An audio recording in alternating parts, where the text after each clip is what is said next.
ఎంపీల కృషి కానీ మన ఆఫీసర్స్ కృషి కానీ ఎంతో ఉంది. వారికి మన మీద కలిగిన ఆదరాభిమానాలకి మనం వారికి మరొకసారి కర్తాల ధ్వనులతో సార్ సందేశాన్ని ఇవ్వడానికి మన అందరం రెడీ అయ్యాం.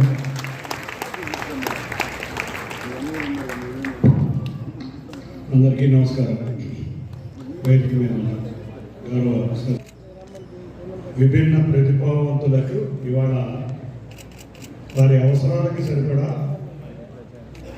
ఇవ్వడం అలింకో వారి ఆధ్వర్యంలో, అలింకో అనే ఒక సంస్థ, కేంద్ర ప్రభుత్వ సంస్థ ఆధ్వర్యంలో సిఎస్ఆర్ యాక్టివిటీ కింద ఇవాళ ఇది ఇవ్వడం జరిగింది. మీరు అక్కడ గుర్తుంచుకోండి, 2022లో వీటిని సేకరించారు ఎవరెవరికి ఇవ్వాలని. కానీ గత ప్రభుత్వం దీన్ని పట్టించుకున్న దాఖలే లేవు.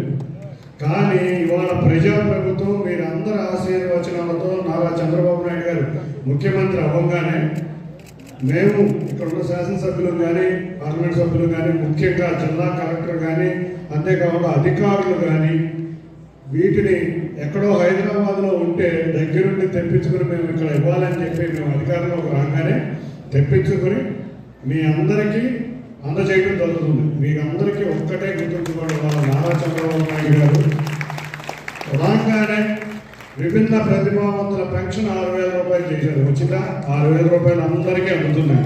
ఆయన చెప్పిన విధంగా 6,000 రూపాయలు తప్పకుండా మీరు ఏ విధంగా మా ప్రభుత్వం ఉండాలనుకుంటున్నారో అదే విధంగా ప్రతి 3 నెలలకి మాకు ఈ కృషిలో ఆయన మేమెంత పరిగెడతామో మాకు అంత డబుల్ బేస్లో పరిగెడుతున్నారు. ఏ విషయంలో వచ్చినా కూడా తప్పకుండా చేద్దాం సార్ అని ప్రతి నిమిషం మా ఎమ్మటి పడితే ఆయన కూడా ఎంతో మీ దగ్గర ఉండి మీ సమస్యను పరిష్కరిస్తాం. ఏ సమస్య ఉన్నా కూడా ఎన్టీఆర్ జిల్లాలో నా ఆఫీస్ అన్న ఉంది.